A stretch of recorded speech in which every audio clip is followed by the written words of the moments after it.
आज आखिरी बार हमें ब्रे वाइट को याद किया। कुछ ऐसा अनएक्सपेक्टेड मूव हो चुका है जो कि ब्रे वाइट के लिए बहुत ही हेट भरा है। एलेक्सा ब्लेस एंड हमारे world heavyweight championship Seth freaking Rollins भी रोने लगे। तो सारे ही प्यारे ऑडियंस इस वीडियो को प्लीज़ बिल्कुल भी स्किप ना करें, क्योंकि ये है ब्रे वाइट की डेथ के बारे में वीडियो। स्मैकडाउन में बहुत ही अच्छा हमें ब्रे वाइट के लिए श्रद्धांजलि देखने को मिली। तो आप भी कमेंट बॉक्स में ब्रे वाइट के लिए कुछ भी लिख के जा सकते हैं। ब्रे वाइट की मौत 2023 में सबसे अनएक्सपेक्टेड मूव हुआ था, क्योंकि गेम ट्रिपल एच भी रोने लगे।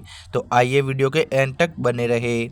Please guys like and subscribe भी कर दीजिए। और ब्रे वाइट के लिए श्रद्धांजलि आप कमेंट बॉक्स में दे सकते हैं। सबसे पहले माइकल कोल स्मैकडाउन में कहते हैं कि आज ब्रे वाइट के लिए पूरा स्मैकडाउन ट्रिब्यूट ट्रू रहने वाला है, और ब्रे वाइट के साथ एक हमारे लेजेंड की भी मौत हो गई है। तो भाई बहुत ही अनएक्सपेक्टेड मूव हो चुका है WWE में। सबसे पहले ब्रे वाइट के लिए पूरा प्रोमो दिखाया जाता है, कैसे हमारे ब्रे वाइट WWE में आए थे और कैसे उनको एक चेयर के लिए श्रद्धांजलि दी पाई। तो मैं भी आपको कह रहा हूँ कमेंट बॉक्स में आप भी श्रद्धांजलि दे पाए।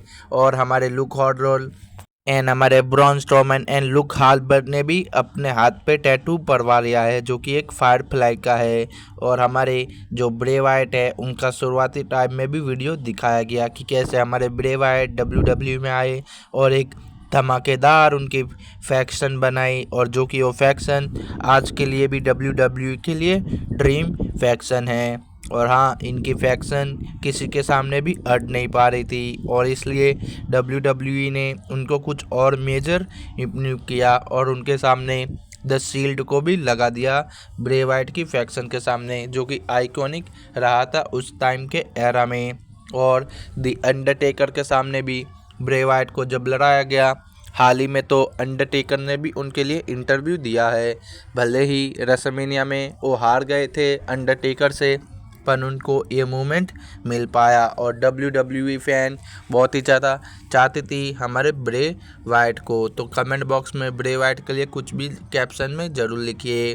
फिर हमारे ब्रे वाइट की एक इमेज भी दिखाई गई, कैसे वो world heavyweight champion WWE champion बने, और कैसे रैंडी ऑर्टन के अगेंस्ट रहे और गेम ट्रिपल एच के भी अगेंस्ट रहे थे हमारे ब्रे वाइट, क्योंकि उनकी बुकिंग बहुत ही ज़्यादा हिट मिल रही थी। भले ही उनको WWE चैंपियन बना दिया गया, पर उनको कुछ ज़्यादा टाइम के लिए नहीं बनाया, क्योंकि जो WWE रोमन रेंस और जॉन सीना में देख रही थी, वो हमारे गेम ट्रिपल एच और हमारे विंस मैकमैन ब्रे वाइट के अंदर नहीं देख रहे थे। इसलिए ब्रे वाइट नाखुश हो गए, और WWE ने कोविड टाइम में उनको फायर भी कर दिया था।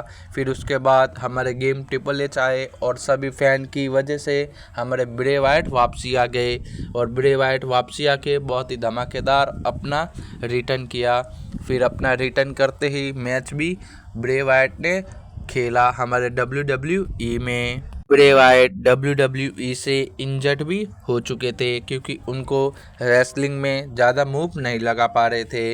इसलिए डॉक्टरों ने उन्हें कह दिया था कि आप घर पे ही रहो।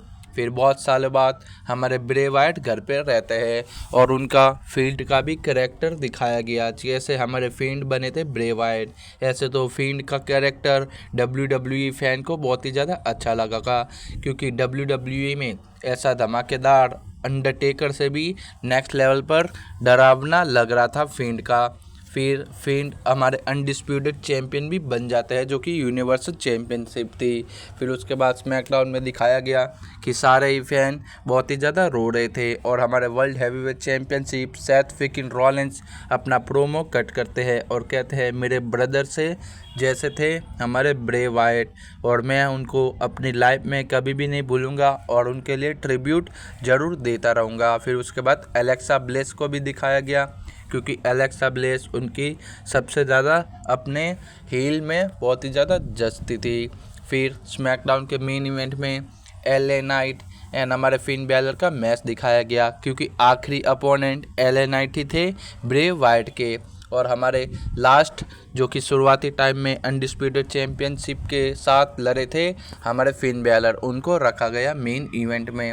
फिर मेन इवेंट में LA नाइट बहुत ही अच्छा प्रोमो कट करते हैं ब्रे वाइट के लिए, और फिर उसके बाद ब्रे वाइट को ट्रिब्यूट दे देते हैं और इसी तरीके से स्मैकडाउन पूरा एंड हो गया था।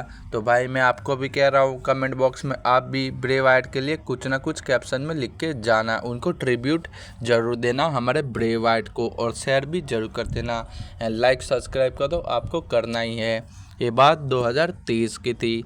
मैंने कहा कि चलो एक वीडियो ही बना लेते हैं ब्रे वाइट के लिए, इसलिए मैंने वीडियो बना दी गाइस। और हाँ, हमारे ब्रे वाइट बहुत ही ज़्यादा अच्छे थे। मुझे लगता है ब्रे वाइट का कैरेक्टर अब WWE में कोई भी नहीं ला सकता, क्योंकि जो ब्रे वाइट के अंदर बात थी वो WWE के अंदर अब किसी के अंदर नहीं है।